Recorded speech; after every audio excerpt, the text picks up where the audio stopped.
ತಿಳಿದೋ ತಿಳಿದೇನೋ ನಿಮ್ಮ ಚರ್ಮ ಡ್ಯಾಮೇಜ್ ಆಗಿಬಿಟ್ಟಿದ್ರೆ, ಸಣ್ಣ ಡ್ಯಾಮೇಜ್ ಇರ್ಬೋದು, ಅಥವಾ ಕೆಲವು creams, steroid creams, Betnovate, Panderm, skin shine, moon shine, ಈ ಥರ ಯಾವುದೋ ಕ್ರೀಮ್ ಹಚ್ಚಿಬಿಟ್ಟಿರ್ಬೋದು, ಅಥವಾ ನಿಮ್ಮ ಫ್ರೆಂಡ್ ಯಾವುದೋ ಅನ್ನೇಮ್ಡ್ ಫೇರ್ನೆಸ್ ಕ್ರೀಮ್ ಕೊಟ್ಟು ನಿಮ್ಮ ಚರ್ಮ ಸೆನ್ಸಿಟಿವ್ ಹಾಗೂ ಡ್ಯಾಮೇಜ್ ಆಗಿರ್ಬೋದು. ಹಾಗಿದ್ರೆ ಹೆದರ್ಕೋಬೇಡಿ, ವಿ ಹ್ಯಾವ್ ಅ ಸೊಲ್ಯೂಷನ್. ನೀವು ಒಂದು ಒಳ್ಳೆ ಡರ್ಮಟೊಲಜಿಸ್ಟ್ನ ಮೀಟ್ ಮಾಡಿಕೊಂಡು ನಿಮ್ಮ ಟ್ರೀಟ್ಮೆಂಟ್ನ ಶುರು ಮಾಡ್ಕೊಳ್ಳಿ. ಇದನ್ನು 3 ಹಂತದಲ್ಲಿ ಮಾಡಲಾಗುತ್ತೆ. ಮೊದಲನೇ ಹಂತದಲ್ಲಿ ನೀವು ಯೂಸ್ ಮಾಡ್ತಿರೋದಕ್ಕಿಂತ ಕಡಿಮೆ ಪೊಟೆನ್ಸಿ ಇರುವಂಥ ಸ್ಟಿರಾಯ್ಡ್ ಕ್ರೀಮ್ಸ್ನ ಸ್ಟಾರ್ಟ್ ಮಾಡ್ತೀವಿ.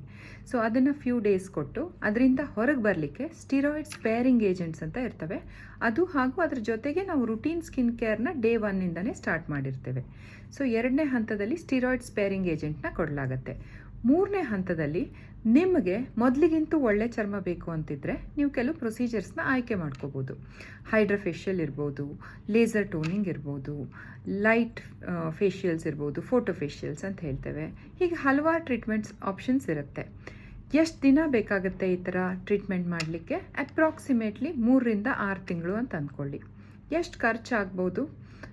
ಅರೌಂಡ್ 10ರಿಂದ 20 ಸಾವಿರ. ಸೊ ಈ ಥರ ಒಂದು ಬಜೆಟಲ್ಲಿ ನೀವು ಮಾಡ್ಕೋಬೋದು ಇದನ್ನು. ಸೊ ಒಂದು ಪ್ಲ್ಯಾನ್ ಮಾಡ್ಕೊಳ್ಳಿ, ಒಂದು ಒಳ್ಳೆ ಚರ್ಮದ ಡಾಕ್ಟರ್ನ ಮೀಟ್ ಮಾಡಿಕೊಂಡು ನಿಮ್ಮ ಚರ್ಮನ ನಾರ್ಮಲ್ ಸ್ಟೇಜಿಗೆ ತಗೊಂಡು ಬನ್ನಿ. ನನಗೆ ಗೊತ್ತಿರೋ ಪ್ರಕಾರ ಎಷ್ಟೊಂದು ಜನ ಯಾವುದೋ ಒಂದು ಕಾರಣಕ್ಕೆ ಸ್ಟಿರಾಯ್ಡ್ ಕ್ರೀಮ್ಸ್ನ ಉಪಯೋಗಿಸ್ಬಿಟ್ಟು ಚರ್ಮ ಸೆನ್ಸಿಟಿವ್ ಆಗಿ ಲೈಫ್ ಲಾಂಗ್ ಸಫರ್ ಆಗ್ತಿರ್ತಾರೆ. ಸೊ ನೀವು ಹಾಗೆ ಸಫರ್ ಆಗಬೇಕಾಗಿಲ್ಲ. ಸೊ ನೀವೇನು ಮಾಡ್ಬೋದು, ಒಂದು ಒಳ್ಳೆ ಚರ್ಮದ ಡಾಕ್ಟರ್ನ ಮೀಟ್ ಮಾಡಿಕೊಂಡು ಅವರ ಸಲಹೆ ತಗೊಂಡು ಅದ್ರ ಪ್ರಕಾರ ಒಂದು ರುಟೀನ್ ಸ್ಕಿನ್ ಕೇರು ಹಾಗೂ ಪೇಷನ್ಸ್ ಇಟ್ಕೊಳ್ಳಿ. ಇದೆಲ್ಲ 1-2 ದಿನದಲ್ಲಿ ಆಗಲ್ಲ, ಒಂದು 3ರಿಂದ 6 ತಿಂಗಳು ಟೈಮ್ ಇಟ್ಕೊಳ್ಳಿ. ಸೊ ಅದ್ರ ಪ್ರಕಾರ ನೀವು ಫಾಲೋ ಮಾಡ್ಕೋತಾ ಹೋಗಿ. ಸೊ ನಿಮ್ಮ ಚರ್ಮ ಮೊದಲಿಗಿಂತನೂ ಬೆಟರ್ ಆಗೋದು ಖಂಡಿತ ಸಾಧ್ಯ ಇದೆ. ಸಹಾಯ ತಗೊಂಡ್ರೆ ಮಾತ್ರ ಆಗುತ್ತೆ. ನಿಮ್ಮ ಪಾಡಿಗೆ ನೀವು ರೀಲ್ಸ್ ನೋಡಿಕೊಂಡು ಅಥವಾ ಯಾವುದೋ ಒಂದು ಫ್ರೆಂಡ್ ಹೇಳಿದ್ದು ಕೇಳಿಕೊಂಡು ನಾನು ಈ ಚಕ್ರವ್ಯೂಹದಿಂದ ಹೊರಗೆ ಬರ್ತೇನೆ ಅಂದ್ಕೊಂಡ್ರೆ ತುಂಬ ಕಷ್ಟ. ಅದು ಸುಲಭವಾಗಿ ಆಗುವಂಥದ್ದಲ್ಲ ಖಂಡಿತವಾಗಿ. ಆ್ಯಸ್ ಚರ್ಮದ ವೈದ್ಯ ಆಗಿ ನನಗೆ ಅನಿಸುತ್ತೆ ಎಷ್ಟೊಂದು ಕೇಸಸ್ ಕೆಲವು ಸತಿ ಚಾಲೆಂಜಿಂಗ್ ಆಗಿರುತ್ತೆ. ಪೇಷಂಟ್ಸಿಗೆ ನಾವು ಹ್ಯಾಂಡ್ ಹೋಲ್ಡಿಂಗ್ ಮಾಡಿ ನಿಧಾನಕ್ಕೆ ಇದರಿಂದ ಹೊರಗೆ ಬರೆಸ್ಬೇಕಾಗತ್ತೆ. ಸೊ ಇದರಿಂದ ಹೊರಗೆ ಬಂದ ಮೇಲೆ ಎಷ್ಟೊಂದು ಜನ ನಂಗೆ ಹೇಳಿದ್ದಾರೆ, ಡಾಕ್ಟರ್ ನನ್ನ ಚರ್ಮ ಮೊದಲಿಗಿಂತ ಬೆಟರ್ ಆಗಿದೆ ಅಂತ. ಇದು ಸಾಧ್ಯ ಇದೆ.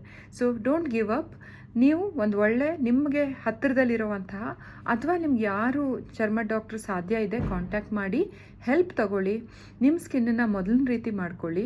ಹಾಗೂ ಈ ಫಾರ್ಮಾ ಕಂಪನೀಸ್ದು ಟ್ರ್ಯಾಪ್ ಇದೆ ಅಲ್ಲ, ಸ್ಟಿರಾಯ್ಡ್ ಕ್ರೀಮ್ಸ್ನ ಉಪಯೋಗಿಸಿ ನೀವು ಯಾವಾಗಲೂ ಸ್ಟಿರಾಯ್ಡ್ ಕ್ರೀಮ್ಗೆ ಅಡಿಕ್ಟ್ ಆಗಿ ಅದನ್ನೇ ಉಪಯೋಗಿಸ್ಕೊಂಡಿರಬೇಕಾದಂಥ ಪರಿಸ್ಥಿತಿಗೆ ತಂದಿಡೋವಂಥದ್ದು.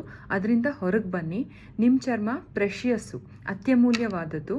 ಅದನ್ನು ಕಾಪಾಡ್ಕೊಳ್ಳಿ ಹಾಗೂ ಒಂದು ಒಳ್ಳೆ ಸ್ಕಿನ್ ಕೇರ್ ರುಟೀನ್ನ ಫಾಲೋ ಮಾಡಿಕೊಂಡು ಮೇಂಟೈನ್ ಮಾಡ್ಕೊಳ್ಳಿ. ಇದರಿಂದ ನಿಮ್ಗೆ ಹೆಲ್ಪ್ ಆಗುತ್ತೆ ಅಂದ್ಕೋತೀನಿ. ನಿಮ್ಮ ಫ್ರೆಂಡ್ಸ್ ಯಾರಾದರೂ ಈ ರೀತಿ ಸ್ಟಿರಾಯ್ಡ್ ಕ್ರೀಮ್ಸ್ ಉಪಯೋಗಿಸಿ ಅವರಿಗೆ ಚರ್ಮ ಡ್ಯಾಮೇಜ್ ಆಗಿದ್ದರೆ ಈ ವಿಡಿಯೋನ ನೀವು ಅವ್ರಿಗೆ ಶೇರ್ ಮಾಡಿ. ಇದರಿಂದ ಅವರಿಗೆ ಹೆಲ್ಪ್ ಆಗ್ಬೋದು. ಹಾಗೂ ನಮ್ಮ ಚಾನೆಲ್ನ ನೀವು ಸಬ್ಸ್ಕ್ರೈಬ್ ಮಾಡ್ಕೊಳ್ಳಿ. ಈ ರೀತಿಯ ಚರ್ಮ ಹಾಗೂ ಹೇರ್ ರಿಲೇಟೆಡ್ ವಿಡಿಯೋಸ್ ಮಾಡ್ತಾ ಇರ್ತೇನೆ. ನಾನು doctor Shilpa Bhat, Subodha skin and cosmetic clinic, ಬೆಂಗಳೂರಿಂದ. Thanks for watching. ಬಾಯ್.